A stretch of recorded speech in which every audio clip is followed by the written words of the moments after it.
Bismillah.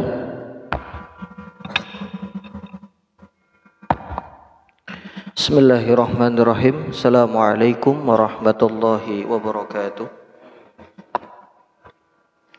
Alhamdulillah, thumma alhamdulillah, wassalatu wassalamu ala rasulillah Muhammad ibni Abdillah wa ala alihi wa ashabihi wa man walah. Bapak Ibu jamaah salat zuhur yang semoga dirahmati Allah, alhamdulillah pada kesempatan yang mulia pada siang hari ini kembali Allah memberikan kita kesempatan untuk menambah pundi-pundi kebaikan dengan menjawab seruan para muadzin yang kemudian kita lakukan salat zuhur berjamaah. Kita sambung dengan ba'diyahnya, diawali dengan qobliyahnya, dan kemudian kita sambung dengan kajian Islam Kitab Riyadhus Shalihin yang insyaallah kita akan melanjutkan pada bab An-Nasihah, bab yang ke-22.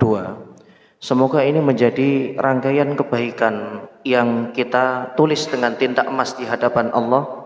Para malaikat yang ada di kanan kiri kita menjadi saksi, tempat ini menjadi saksi dari kebaikan kita, dan ini menjadi salah satu di antara awal mula dari perubahan hidup kita yang lebih baik insyaallah.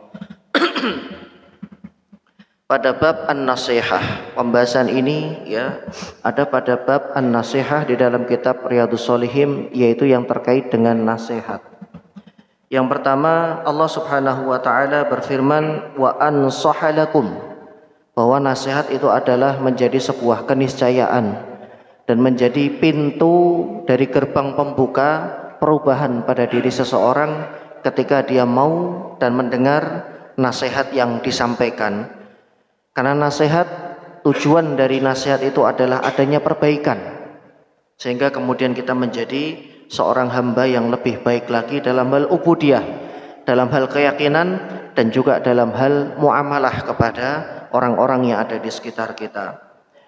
Al-Imam An-Nawawi rahimahullah memasukkan hadis yang pertama pada bab ini, sebuah hadis yang diriwayatkan oleh Imam Muslim. An-Nasai juga meriwayatkan hadis ini, Abu Daud juga meriwayatkan hadis ini, dan hadis ini memiliki beberapa syawahid. Salah satunya syawahid yang disampaikan, syawahid adalah penguat yang disampaikan oleh Abu Hurairah radhiyallahu anhu. Namun redaksi yang ada di dalam kitab Riyadhus Shalihin ini adalah redaksi yang dimiliki Abu Ruqayyah, namanya seorang sahabat, Abu Ruqayyah At-Tamim Ibn Al-Aus Ad-Dari.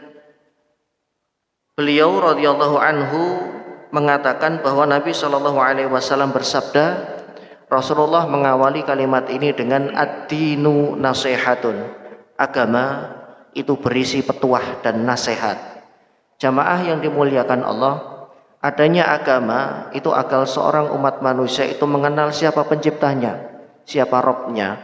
Dalam konteks Islam, perkara agama bukan hanya sekedar seorang hamba mengenal Rabbnya saja dalam hal ubudiyah, tidak. Tapi agama yang kita anut ini konteksnya adalah Islam, sebuah agama yang mengatur kehidupan kita dari sejak bangun tidur sampai tidur lagi. Bukan hanya masalah ubudiyah yang ada di tempat peribadatan, masjid atau musola saja, namun sampai dalam hal muamalah, dalam hal hubungan transaksi atau hubungan bisnis, bahkan hubungan sosial kemasyarakatan pun diatur oleh Islam. Agar apa? Agar seorang manusia yang dia beragama Islam atau memiliki ideologi sebagai seorang muslim, dia benar-benar bisa menerjemahkan perintah dari Rabbnya, dari agamanya, dari Allah Subhanahu wa taala. Ketika Nabi sallallahu alaihi wasallam mengatakan, "Man kana yu'minu billahi wal yaumil akhir falyukrim jarohu." Hadis riwayat Imam Bukhari dan Muslim dari Abu Hurairah. Barang siapa yang beriman kepada Allah dan beriman kepada hari akhir, karena beriman kepada Allah itu mengharuskan dia untuk beriman juga kepada hari akhir, bahwa nanti setelah ada kehidupan ini akan ada kehidupan yang kedua, kehidupan yang berbangkit. Maka orang yang beriman kepada Allah dan hari akhir, falyukrim jarohu, dia pasti akan memuliakan tetangganya, dia pasti akan berbuat baik kepada tetangganya. Jamaah, hadis ini kalau kita urai, ini panjang sekali. Hadis ini berbicara mengenai sosial kemasyarakatan. Dimanapun, seolah-olah Nabi berpesan, dimanapun Anda hidup, entah itu rumah permanen, ataukah kontrak, ataukah ngekos, berbaik-baiklah dengan tetangga.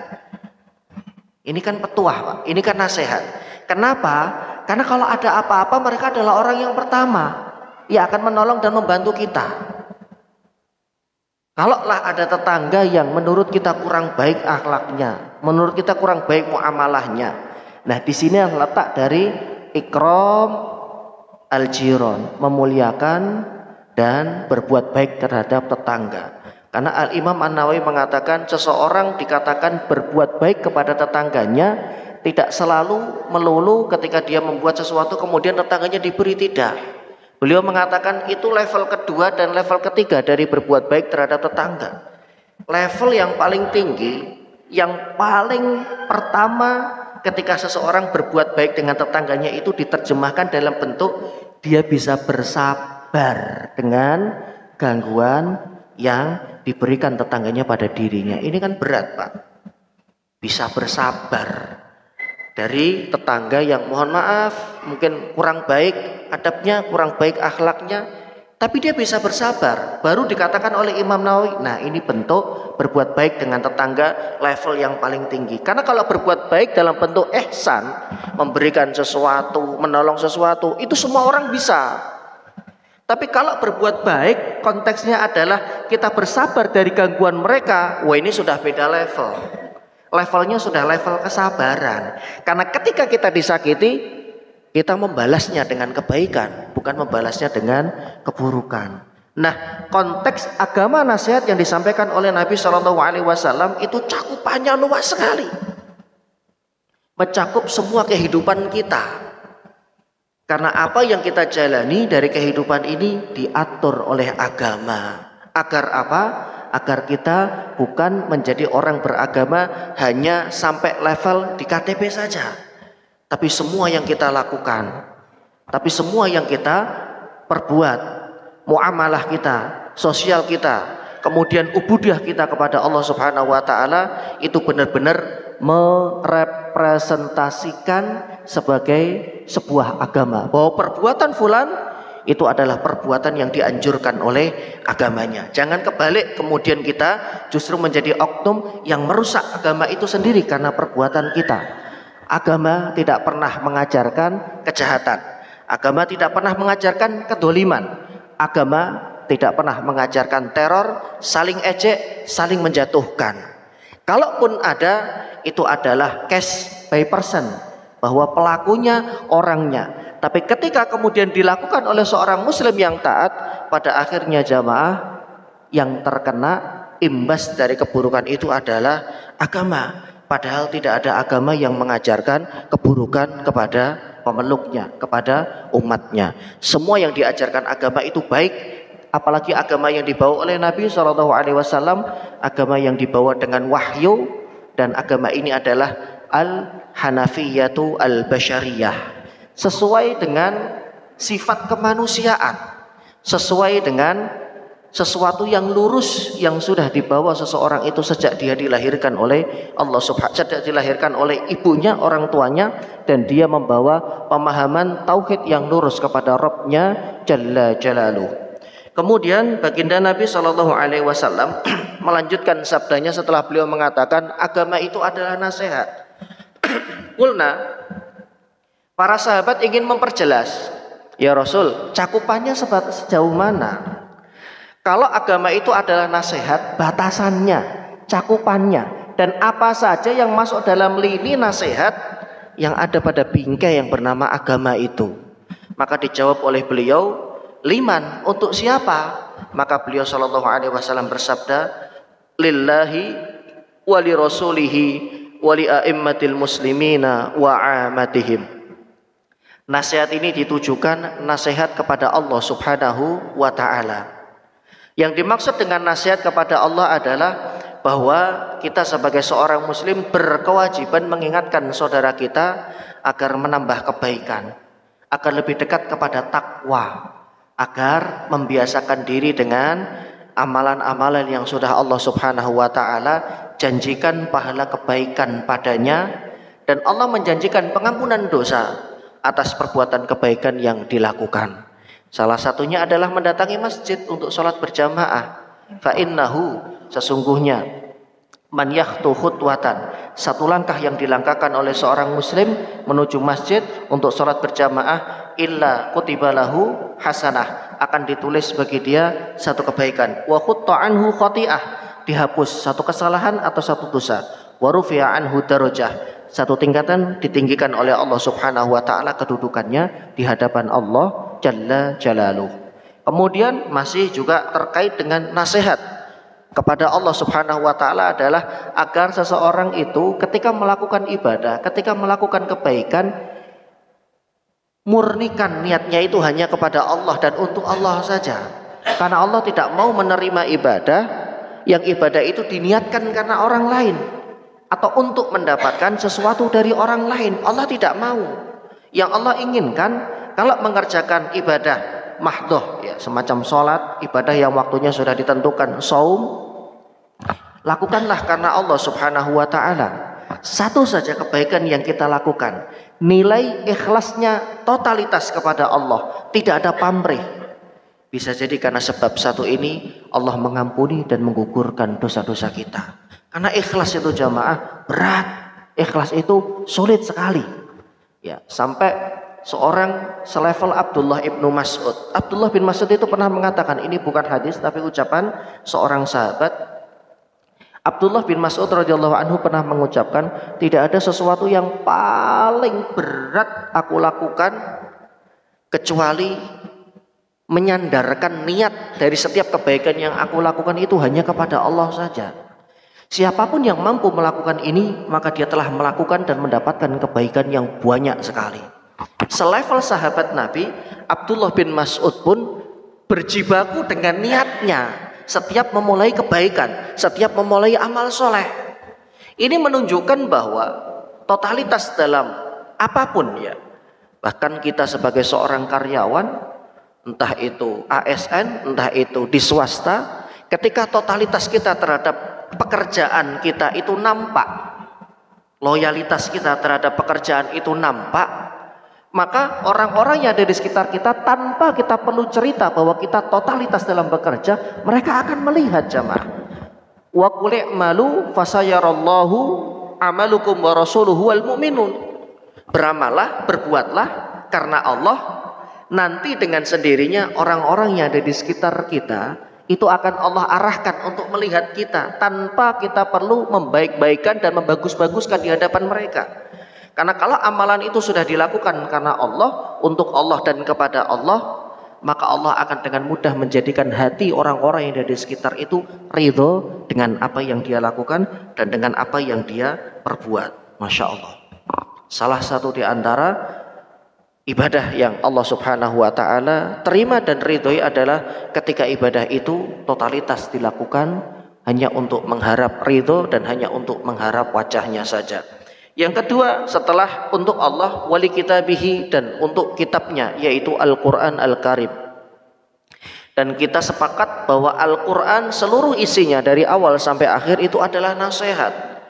Baik nasihat yang Allah sampaikan dalam bentuk yang datar normatif, atau terkadang Allah menasihati umat ini dengan menceritakan kejadian di masa lalu, agar umat ini kemudian mengambil pelajaran dari kaum-kaum sebelumnya yang mereka melakukan kedurhakaan kepada Allah, mereka berbuat durhaka kepada nabinya, sampai kemudian sudah diberikan waktu untuk kembali dan bertaubat, tapi tak kunjung bertaubat. Pada akhirnya kemudian Allah mengazab kaum itu, selesai, habis ceritanya. Seperti kaum Tsamud jamaah yang dimuliakan Allah. Kaum Tsamud yang diabadikan, Irama dzatil imad allati lam yukhlaq mithluha fil bilad, yang Allah abadikan di dalam Al-Qur'an. Sebuah kaum yang memiliki fisik yang gede. Ya, fisik manusia ini kan menyusut dari zaman ke zaman karena nabi moyang kita Nabi Adam alaihissalam itu Allah ciptakan dalam bentuk aslinya itu situna dhira. Situn 60 hasta. Sekitar 28 sampai 30 meter, gede dan tinggi. Orang-orang dulu itu besar dan tinggi.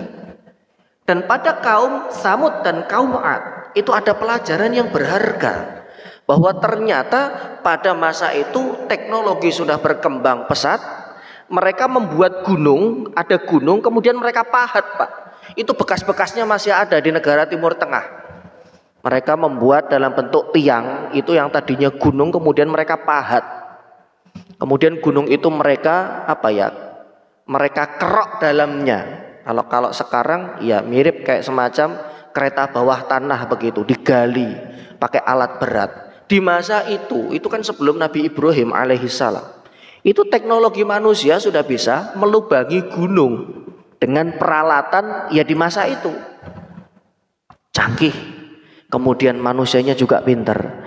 Tapi ketika kemudian mereka berbuat durhaka kepada Allah Subhanahu wa taala, mereka berbuat durhaka kepada nabinya, dan kemudian sudah diperingati berkali-kali tentang datangnya adab dan siksa, maka Allah tidak pandang bulu, disikat, dihabiskan. Nah, bangsa Arab ini yang kemudian dikatakan dengan bangsa Arab Al-Badiyah. Ini kalau kita membaca Ar-Rahiqul Maktum, Sirah Nabawiyah karya Syekh Saifur Rahman Al-Mubarakfuri, itu beliau membagi Arab kuno dengan Arab yang sekarang. Arab yang sekarang itu yang kemudian diturunkan oleh Nabi Ismail alaihissalam, ya, menjadi Alu Su'ud salah satunya.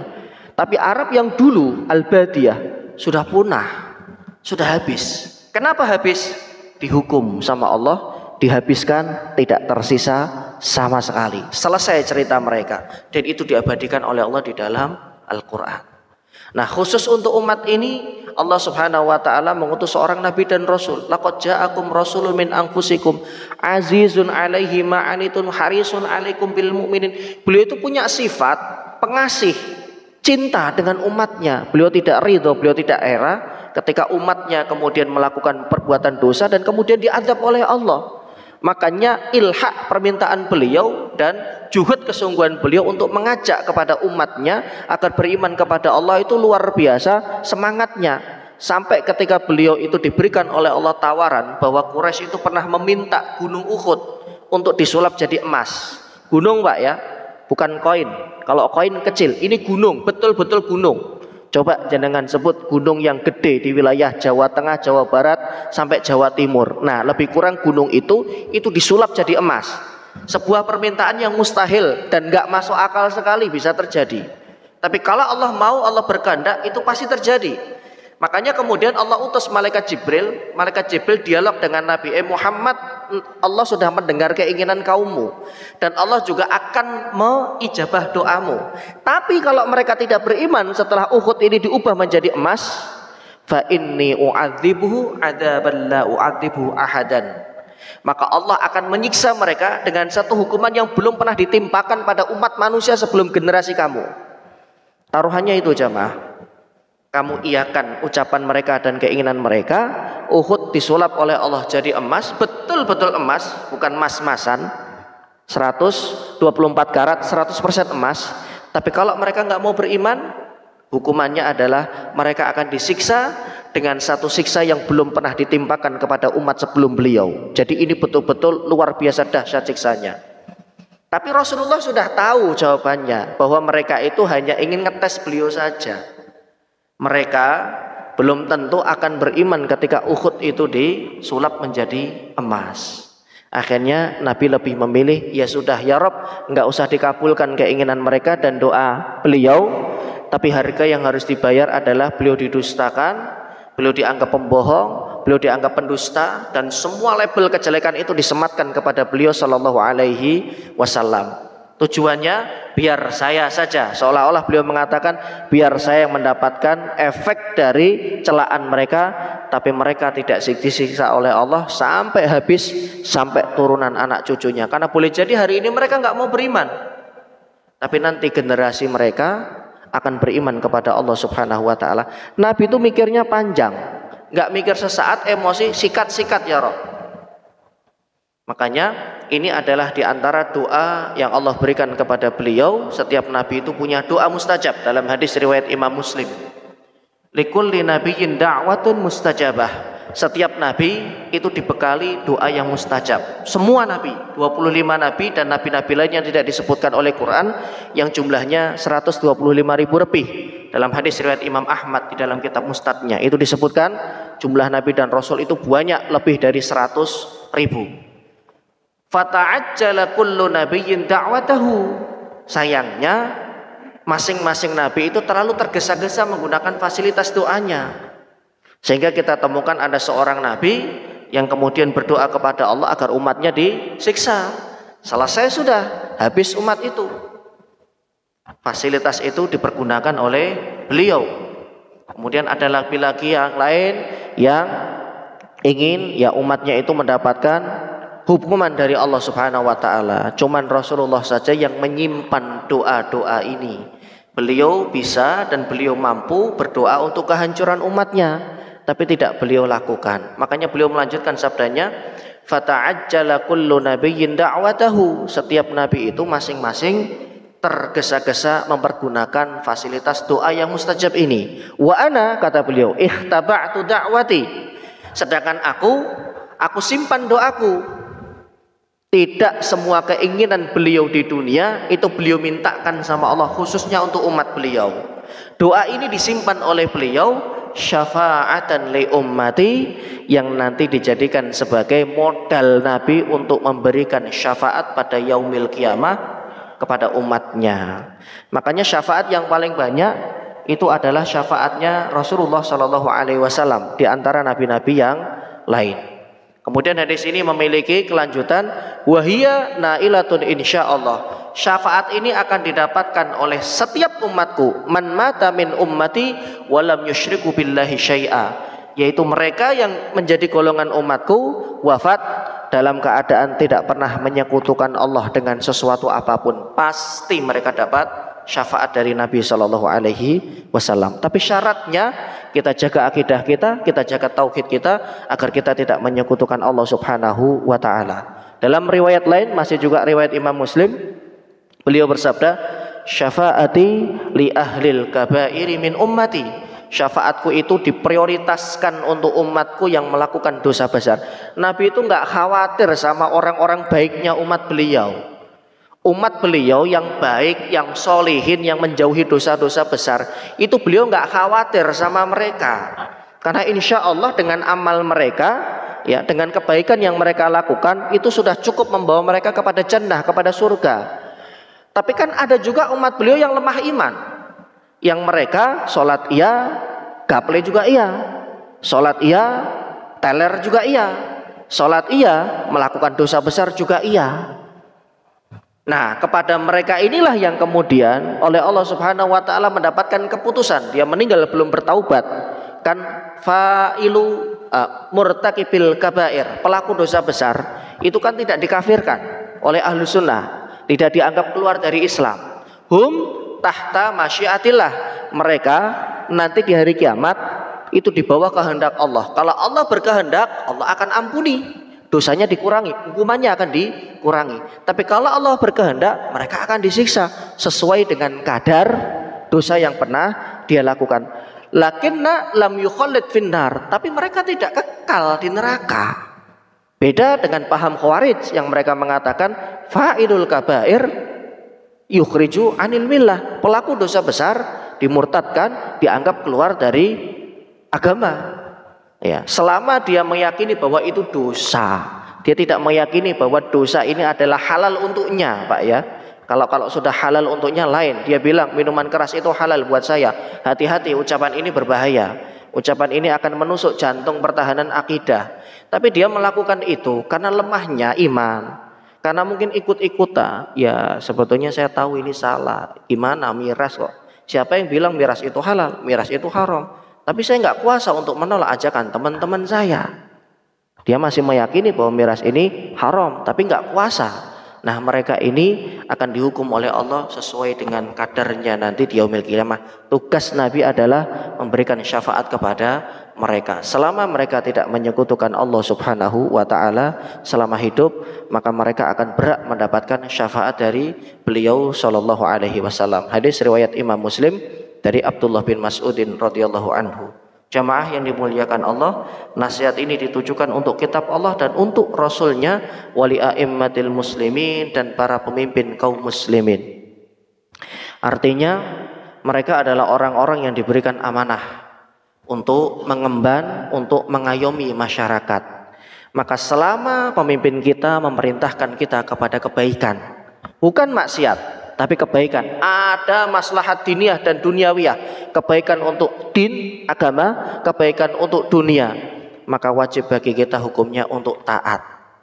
Bagaimana kalau mereka berbuat salah? Manusia tidak ada yang tidak berbuat salah. Judulnya kalau namanya masih manusia, pasti melakukan kesalahan. Tinggal cara kita dengan cara yang baik, menyampaikan dengan cara yang baik, menasihati dengan cara yang baik, bukan menjatuhkan kehormatannya. Bukan, mohon maaf, mencaci, mencela berai, ya, mencela sampai kemudian menjatuhkan kehormatan dan martabatnya. Bahkan kepada sesama muslim pun kita dilarang oleh Allah. Karena hadis yang kedua berbunyi, ya, ada seorang sahabat Nabi Shallallahu Alaihi Wasallam, mereka mengatakan bayatu.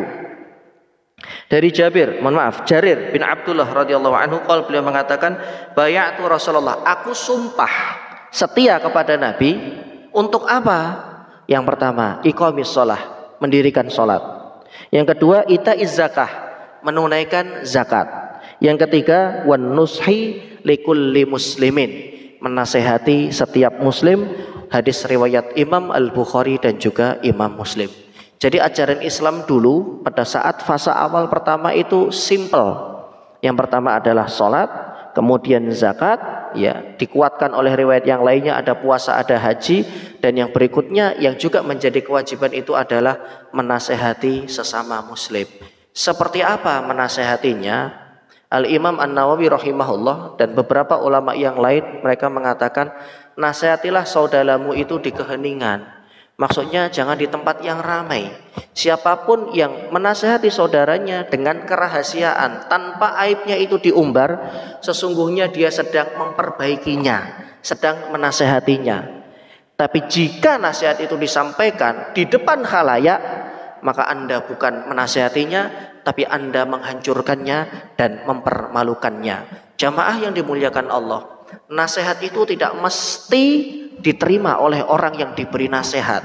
Kalau kita beranggapan, wah itu sudah dinasihati, bandel, dablek, dibilangin susah, maka kita salah dan keliru. Diterima atau tidak, itu bukan ranah kita. Itu bukan wilayah kita.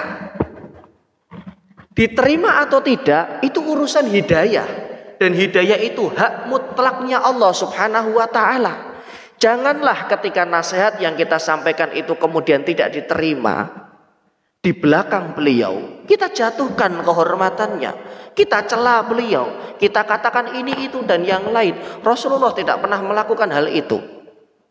Beberapa hari yang lalu saya baru membaca hadis ini, Pak. Hadis diriwayatkan oleh Imam At-Tirmidzi dari Anas bin Malik.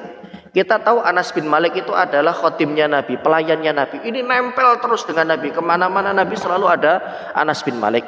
Kesaksian seorang Anas bin Malik, anak yang masih belia yang melayani Nabi, nyiapin sendalnya Nabi, nyiapin pakaiannya Nabi. Kalau pas di luar rumah ya, kalau di dalam rumah itu kan ada istri beliau, nyiapin tunggangannya Nabi. Bahkan beliau yang megang kendali himar atau untanya Nabi, namanya Anas bin Malik. Anas bin Malik itu pernah cerita, khadimtun Nabiy sallallahu alaihi wasallam 10 sanawat. Aku melayani Nabi itu selama 10 tahun.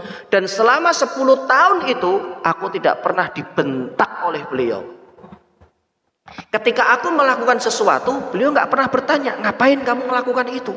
Ketika aku meninggalkan sesuatu, Nabi juga tidak pernah bertanya, kenapa kamu meninggalkan itu? Selama dia tidak melakukan perbuatan dosa, perbuatan maksiat, atau perbuatan yang menjatuhkan kehormatannya, Nabi nggak pernah mencela. Bayangkan, Pak.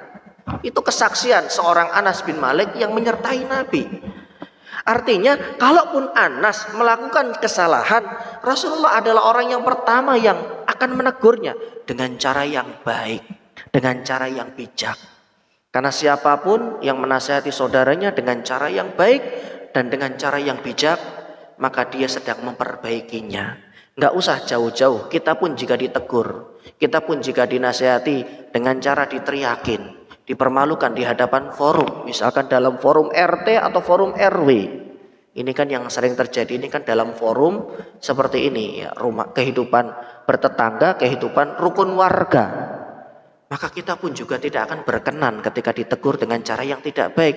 Sebagaimana orang lain juga akan merasakan hal yang sama. Mereka tidak akan berkenan, Pak. Mereka tidak akan berkenan dan mereka tidak akan mau. Jangan kemudian kalau mereka nggak mau kita salahkan. Wah, ini ndablek nih orang, bandel nih dibilangin. Udah bawa aja ke laporin aja ke pihak berwajib. Bisa jadi dengan cara yang baik, bisa jadi dengan cara yang santun beliau nerima. Ini ada cerita bagus dari Fudail bin Iyad. Siapa yang nggak kenal Fudail bin Iyad? Seorang ulama salaf. Fudail itu, Pak, dulunya itu perampok pembegal. Ngeri pokoknya kehidupannya. Dan beliau itu taubat gara-gara apa? Gara-gara dialog dua orang pedagang. Yang pedagang ini ketakutan. Jadi Fudail bin Iyad sebelum menjadi ulama, ini tabi'in, sebelum menjadi ulama besar, penghafal Quran, penghafal hadis, itu dulunya adalah seorang bandit penjahat kelas kakap. Sampai kemudian ketika beliau akan melancarkan aksinya di malam hari, beliau sayup-sayup mendengar obrolan dua orang saudagar, dua orang pedagang. Saya takut nih, kenapa? Iya, nanti kalau si Fudail ini suka ngambil barang dagangan kita. Iya, apa enggak takut ya dia sama Allah ya? Besok kan dia mati. Habis mati kan nanti dibangkitkan lagi. Dua orang ini tidak secara langsung nasihatin Fudail, tapi Fudail bin Iyad dengar. Nasihat yang sederhana, kalimat yang sederhana, sampai ke telinganya, masuk ke dalam hati. Berubah loh Pak, bertaubat Pak. Kita nggak pernah tahu dari kalimat mana yang kita ucap. Mungkin justru kalimat yang tidak langsung menusuk pada pelaku. Tapi kita lewat orang lain dulu. Tapi kemudian tidak sengaja didengar oleh pelaku, orang yang berbuat dosa. Bisa jadi kalimat inilah yang akan merubah kehidupan beliau. Ingat, nasihat kita itu bisa merubah kehidupan seseorang menjadi lebih baik atau menghancurkan kehidupan dia. Kalau kita tidak hati-hati dalam menegur, kalau kita tidak hati-hati dalam menasihati, alih-alih merubah kehidupan dia menjadi lebih baik, kita justru menghancurkan kehidupan dia, mungkin sampai anak turunannya. Waliyadzubillah. Islam memberikan atensi pada satu hal ini, yaitu nasihat.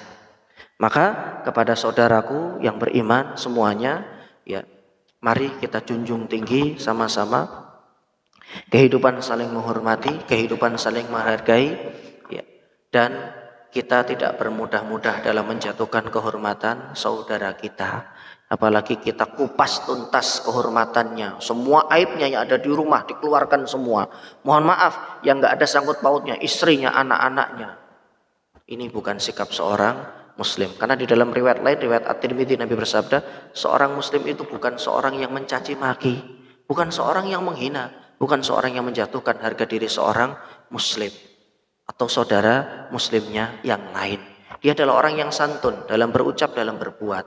Dia akan diam ketika sesuatu itu tidak dia ketahui, atau dia ketahui padanya ada aib, dia akan diam demi untuk menjaga aib saudaranya agar aib ini tidak terblow up dan diketahui oleh orang-orang yang lain. Kalaulah dia ada urusan pidana atau masalah yang sudah ditangani yang berwajib, biarlah dia diurusi dan biarlah ini berjalan sesuai dengan prosedur tanpa kita harus korek-korek hal yang lainnya. Karena terkadang netizen itu aktif banget, saking aktifnya itu sesuatu yang tidak terpintas di benak netizen yang lain, itu dikorek-korek, itu dibongkar-bongkar. Apa salah keluarganya jamaah? Apa salah ibunya? Apa salah ayahnya? Yang nggak tahu menahu mungkin perkara anaknya, sehingga kemudian mereka juga harus menanggung. Ya, karena aibnya kita obral, aibnya kita buka, dan aibnya kemudian diketahui oleh banyak orang. Ini menjadi catatan buat kita. Semoga kita menjadi seorang hamba muslim yang baik, baik tutur katanya, baik dan bijak menggunakan jari jemari ketika bersosial media, baik dalam muamalah, karena kebaikan kita itu akan kembali kepada kita dan untuk kita, dan nanti menjadi bekal kita di alam barzah dan akhirat. Sedangkan keburukan kita hanya akan menjadi jariah yang tidak baik atau amal buruk yang kemudian diturunkan dari generasi ke generasi. Justru dosa dan perbuatan tidak baik ini yang akan kita terima akibatnya nanti, bahkan setelah kita wafat, bahkan setelah kita berpulang, dosa itu terus mengalir kepada kita. Wal iyadu billah.